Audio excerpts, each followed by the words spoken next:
Hey guys, it's Peacemaker here today, and I really want to start off this video by apologizing for not having this video out when I promised it. I promised it about 2 weeks ago, following the intro video, I guess you could call it, and saying that it would be out in about an hour and a half. Yeah, there was a couple problems on why it did not come out when I said it was going to come out. The reason is, the day after, or no, hold on, I'm trying to think when this was. I think this was about 2 weeks ago. I don't remember when I uploaded the video. I think I did it before my baseball practice. Then I came back from baseball practice. I didn't feel like doing it. And then the next day, the Comcast had an internet outage, so we were out internet for the whole night up until around 8:30 p.m. And yeah, I was unable to really do anything with that. I was gonna do the video, but I was like, you know what? I think I'll just sit down and watch TV instead. So I guess I was just kind of being lazy on my part. And another reason is my dad has been home every single day last week as soon as I came home from school, and that's usually when I do my videos because I like to do them when no one's around because I don't like it when I'm talking to a computer and then my dad walks in on me like, "What are you doing? You're talking to a computer." I was like, "Dad, don't even ask. Just go away." Yeah, because he always used to interrupt me when I was doing videos like this all the time. He'd always interrupt me, and it was really, really annoying. And it's really awkward and kind of embarrassing at the same time. But anyway, let's start this video off. Let's talk about what we were going to talk about originally, and that is, do smartphone apps waste your time or do they actually help you? I think they're a big help. Here, let me take a look at my phone, and I'll come up with some apps that are actually rather helpful.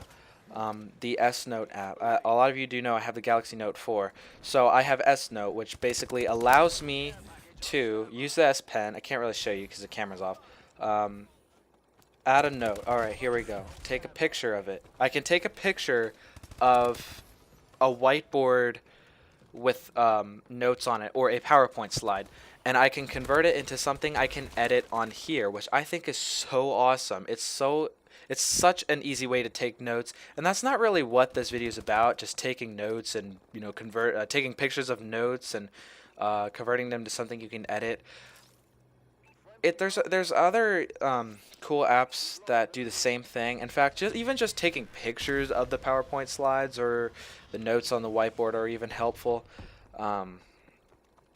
Apps like Gmail, Docs, stuff like that. All the apps that Google provides us with on the Android is actually a big help. I use Gmail for everything. I love the Google account. I love that I can have one account that has everything. I like Docs. Everything else, all the Google Drive stuff is all there for me. Yeah. What else?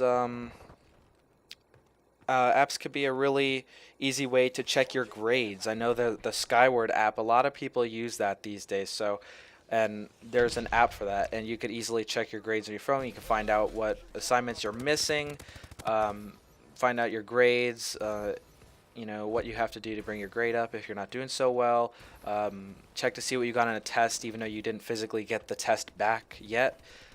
Some teachers actually don't put them in until after the students see them, which is kind of stupid. You could also check. There's also a Call of Duty app, considering we're watching Call of Duty gameplay. It's kind of useless, to be honest. I think this one is probably the most useless app. There's really nothing about it. There's really nothing cool about it. All you do is check your stats. It's a little more detailed stats. It's basically like a mobile combat record. It's really not interesting. The Life 360 app basically allows your parents to stalk you wherever you go. That's how I view it, but that's honestly not how my parents view it. I can see where my parents is, or my mother is, and she is in... Where the hell is she at? I don't know. Where is it? She's outside of Philadelphia, which is weird because she didn't say she was traveling.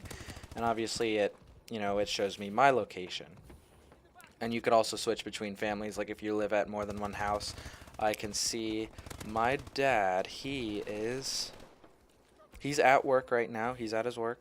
And my stepmom, she is also at her work. And I'm at home, obviously. If I wasn't, I wouldn't be doing this video right now. But those kind of apps, stuff that, help you keep in touch with your family, it's one of those apps that, like, alright, you just got your vehicle, now we really need to know where you're at, and if you're where you're at when you tell us, like, you're where you're supposed to be, stuff like that. Yeah, it's all good. There's a Steam app and all that. It helps you, check Steam when you're not at your computer. What else? Let's see. Calculators. Oh my god. Calculators. Everyone needs a calculator.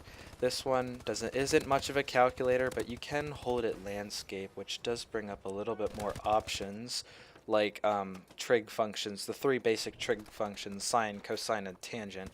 It's not really useful. There's pi, there's e, there's absolute value, there's x squared, there's e to the x power, so you could do logistic functions as well.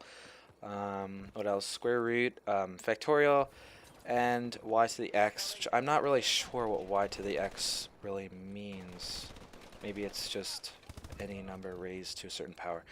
Yeah, everyone needs a calculator. Like, if you're in chemistry, there's a lot of math in chemistry, if you haven't taken it already, and you're going to need a calculator. A basic 4-function calculator will definitely be enough. And if you don't actually have one, you could just, obviously use your phone for it. Yeah. Some other apps that help you, again, there's not a whole lot of apps that actually assist you and stuff, but there's a lot of useful information. If you do have a smartphone, chances are you're connected to the internet constantly, and that will allow you to get news updates. Like let's say you have to do a current event for your history class, I'll check the CNN app, I'll look for some news to report on. Let's see. I'm not going to read any of these stories because they look very, very sad. But it's just very easy to access, and it's in your hand. It's always in your pocket. You'll always have your smartphone. If there's anything that you need, you can really just use your phone for it. You can even ask Google. You can be like, "Okay, Google, I don't really want to say anything because I'm not really asking a question to you right now." So, screw that.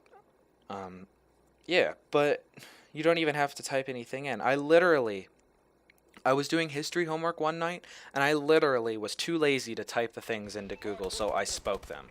I was really impressed on how accurate the speech to text is on here. And that's a really big thing. Like, if you're too lazy, or if you don't have any thumbs and you can't use okay, that was bad. But it's true. If you don't have any thumbs, you could just say it, and it's really funny, and it's really, really helpful. And usually it brings up a Wikipedia reference that gives you the answer to your problems. I use my phone for my homework all the time. I also use it to read. I also use it to look up stuff.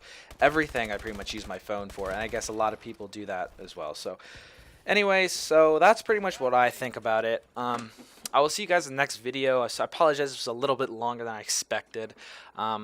So the next one, I'm not sure what the next one's going to be, but we'll figure it out later.